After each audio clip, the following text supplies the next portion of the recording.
So the perfectionists, the Zodiac, right? The hard workers, the little OCD people.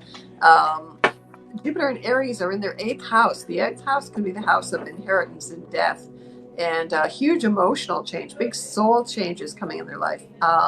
So that can be the death of some cherished ideal, is what's coming to me. On May the 16th, Jupiter in Taurus grounds you.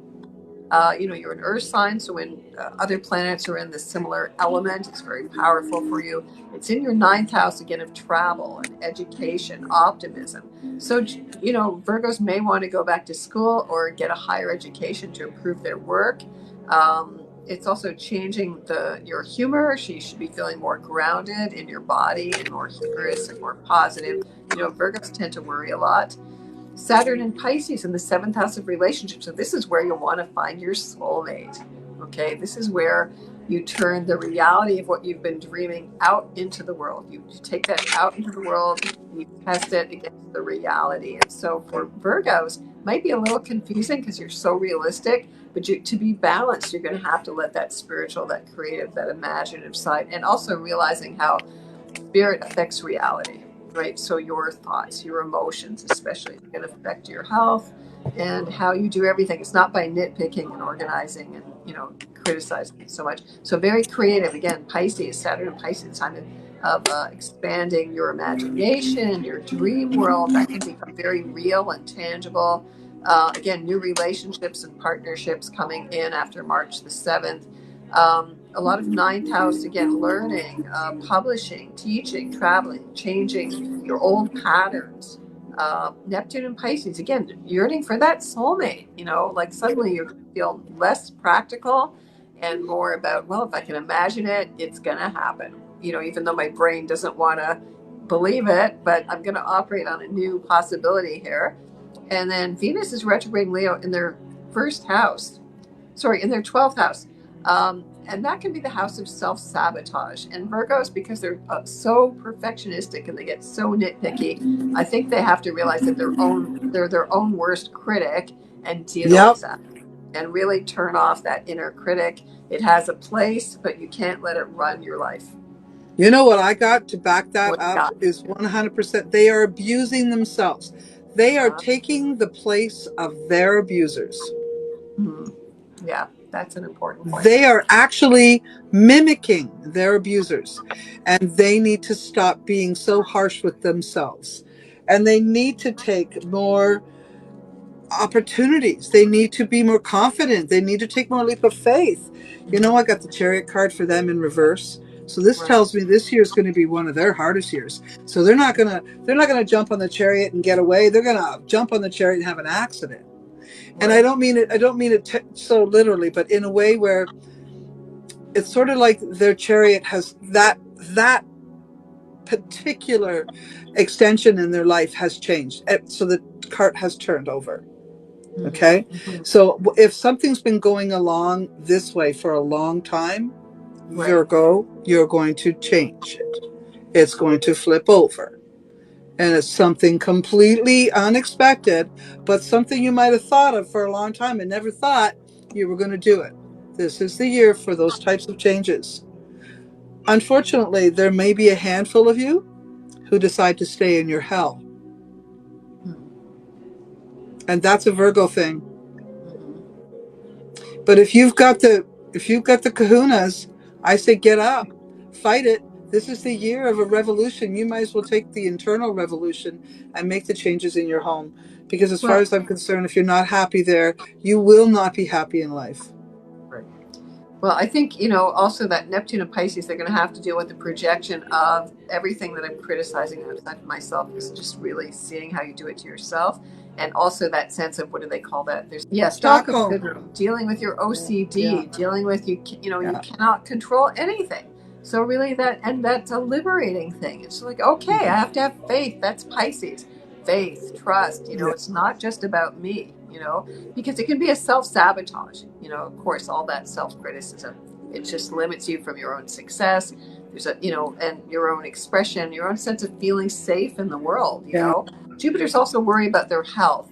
And so it may be a good year to change your diet and again realize that vibrationally Everything you eat is affecting how you feel and where you work and everything around you, just really expanding your um, perception of all that, right? So everything is not so concrete and hard and tactile. I think the biggest problem for Virgo will be financially being able to finance their thoughts, to finance their wishes, their dreams, and the confidence or the lack of confidence around the finance.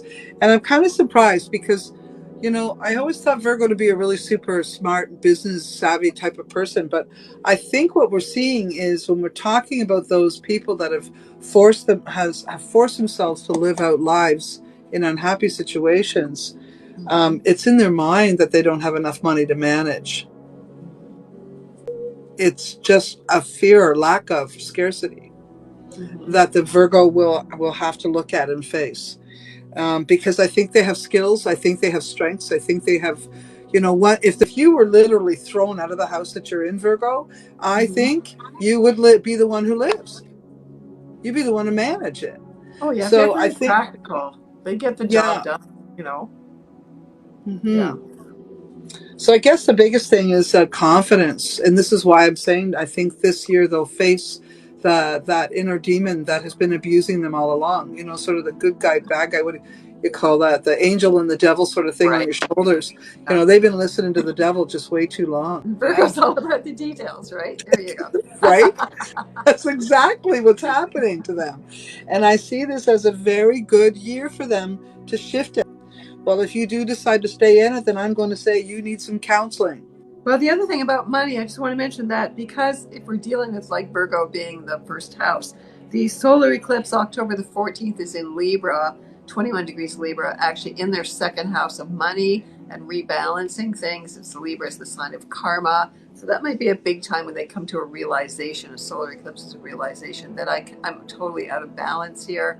I need to change the way I view myself in partnerships because Venus and Leo is in their 12th house. So they're going to really need to do the therapeutic work there, but where they're hiding their heart, where their willpower, you know what I mean? All of that, like you're saying, it's endings, it's completions, it's dealing with their OCD. That's really what I wrote here. You have to Right? deal with that fear of the Yeah. world, kind of, Yeah. micromanaging the world too much. Nobody's perfect. And they worry about health and they worry about, so it's been really hard for them with COVID and all that. And I guess the best thing we can say to Virgo on the way out the door is, your instincts have been really good. You have to check in with the fear base, though. So if you've been educating yourself about how to manage COVID and all of that, then just do those things. Wash your hands, take your disinfectant, bring a mask if you feel uncomfortable, put it on. Those types Right. of things. Right. Just be practical. Be practical. Don't be afraid. Well, Virgo to me is like the most popular sign, right? Mm. Um, and they're just very grounded. They're humble, you know what I mean? But they are they got to control everything and they got to micromanage and they numbers and facts and they're very intelligent, right? But they are a nature sign. And so they benefit from natural herbs, natural vitamins, Hmm. homeopathy, all of that stuff. And really your health, it's also your mental health, not just the physical, right? And I think they get too much wrapped up in their heads, as well. Jupiter in Aries is going to be in their eighth house, so it could be a big spiritual epiphany for them this year, like really Yeah. expand their ego, which you're saying, like Yeah. positive. Some of them are too humble. They can't take a compliment. They Yeah. don't know how to receive gifts. That's very it's poverty. Traditionally, Virgo is the sign of the servant. Traditionally, right? So there could be a lot of maybe what's the word, intergenerational trauma that they're Yeah. carrying.